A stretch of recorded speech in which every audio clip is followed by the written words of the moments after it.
Falando de coisa boa agora, partindo e voltando um pouco na IBAB lá, conta pra gente como é que foi a experiência de levar a molecada lá na Cracolândia, não sei onde é que você levou para iniciar o SP Invisível. Só retomando, fazendo um link. Sim. Quem assistiu a live do André, aqui com a gente, o André fez menção ao seu nome, dizendo que você foi o cara que levou eles lá para ver, e dali nasceu a ideia do SP Invisível, etc. Sim. Como é que foi esse processo? E também como é que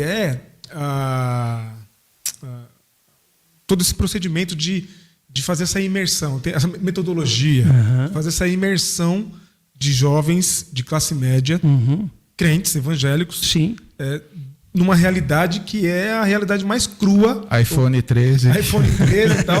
A realidade mais crua da nossa sociedade paulistana, que é a Cracolândia. É assim, né, Will? Você tem que desevangelizar os caras. Desevangelizar. Desevangelizar os crentes. Desevangelizar os crentes. Quando eu comecei a falar sobre isso, eu chamei os pais, tal, o projeto estava começando a nascer e eu usei essa palavra. E alguns pais assustaram. Deixa eu explicar, irmão, por que tem que desevangelizar? Porque Jesus ensinou que eu e você somos irmãos das pessoas em situação de rua. Só que seu filho aprendeu que o cara em situação de rua é vagabundo. Ou seja, ele já está numa outra categoria. Não é nem que ele é uma pessoa que mora na rua. Ele é um vagabundo, ele é um viciado em drogas. E o trabalho foi primeiro desevangelizar os pais e os meninos precisavam da experiência. Qual era a minha preocupação? Parecer, bem entre aspas, como se fosse uma visita ao zoológico, sabe assim? Não era isso.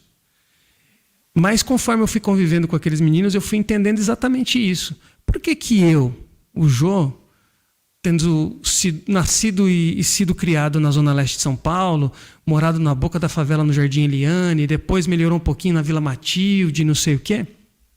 Por que eu conversava numa boa com uma pessoa em situação de rua e os meninos que tinham a mesma idade que eu à época não conseguiam conversar?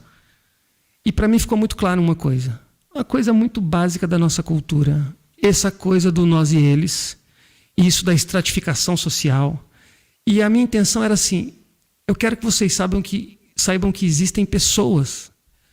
Então, primeiro foi desevangelizar. E no processo de desevangelização, Will, o que eu precisei fazer? Precisei trabalhar com linguagem primeiro. E aí eu perguntei para os meninos, primeiro perguntei para os pais, alguém já chamou o irmão de morador de casa? Como assim, pastor? Não entendi a sua pergunta. Por que a gente chama a pessoa em situação de rua de morador de rua? Porque ele é definido, a sua identidade é definida pelo fato de ele estar na rua e você, por estar em casa, a sua identidade não é definida pelo fato de você viver em uma casa. Então, primeiro desconstruir essa ideia de que aquela pessoa é um outro tipo de pessoa e que isso é definido pelo fato dele viver a situação de rua. Então, o processo começou com muita conversa, até os embates mais difíceis que foram, mas e aí, se meu filho for roubado? Eu falei, não foi ainda. Se o seu filho for roubado, ele foi roubado. Saiu da bolha, finalmente. Exatamente. Aí uma mãe levantou e disse assim, Jô, você tem razão, a minha filha já foi roubada, então assim, não é desculpa pra gente não ir. E aí eu fiz a estratégia, né, bicho? Aí a sagacidade da serpente. Levei os pais. Uau. Primeiro você levou os pais ou junto? Não, levei junto. Então nós fomos mais ou menos 50 adolescentes, divididos em grupos de 10, e em cada grupo de 10 adolescentes tinha 2 ou 3 casais de pais. Porque foi muito interessante depois ver isso, né? Ver um pai chorando porque caiu a ficha dele que ele tinha ensinado o filho dele a ser racista. Ver uma mãe desesperada porque uma menina adolescente foi lá e colocou no colo um menino em situação de rua e começou a ninar o menino. E a mãe, como isso? E eu dizendo, irmã, sua filha está tendo um encontro com Jesus, essa criança, e a gente não pode atrapalhar. Não, mas ela pode pegar. Pegar o quê, irmã? Pegar o quê? O vírus do amor. Isso, por exemplo. Da empatia. Da empatia. Então, foi esse processo aí. A gente fez 2 ou 3 saídas nesse modelo. E a minha oração era, Deus, manda alguém que encare e entenda isso como um projeto de vida. Porque ser pastor numa igreja te impede, por exemplo. E aí vem Vini e Soler e pegam aquilo que já chamava SP Invisível e fazem essa maravilha. O projeto, então, com os adolescentes chamava SP Invisível. Sim, já era esse nome. Porque a minha intenção, e aí um dado importante, eu havia lido um trabalho de mestrado de alguém da USP que fazia exatamente esse papel. O cara estava tentando mostrar por que, quando uma pessoa coloca um uniforme, ela se torna invisível para todas as outras pessoas. Então, uma pessoa que trabalha no serviço essencial, por exemplo, num café ou fazendo a limpeza no escritório, se ela está de uniforme, ela é invisível.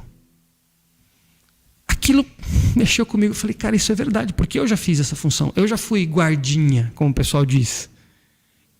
E muitas vezes eu encontrava pessoas em lugares aleatórios onde eu não estava fardado e a pessoa não me reconhecia. E eu ia atrás da pessoa e pegava na mão dela, o Joab, eu trabalho na segurança. Eu não te reconheci. Eu falei, o que acontece com a pessoa em situação de rua? E eu comecei a ler e tal. Eu falei, eu preciso dessa experiência, eu preciso dar essa oportunidade para esses meninos e meninas.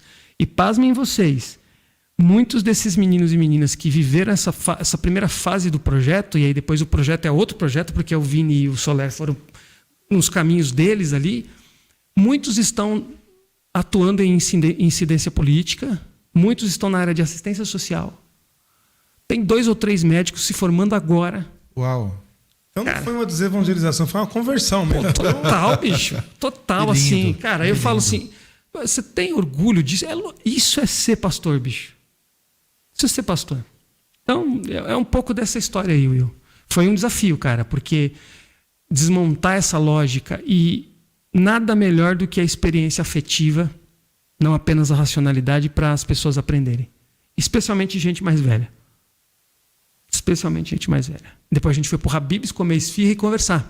E aí, ficamos até fechar lá, porque começou uma choradeira, né? Gente dizendo assim, então agora eu entendi. Adultos pedindo perdão aos filhos, que não tinham consciência que estavam ensinando os filhos, primeiro, a serem classistas, a serem racistas e a acreditar num evangelho hegemônico e universal.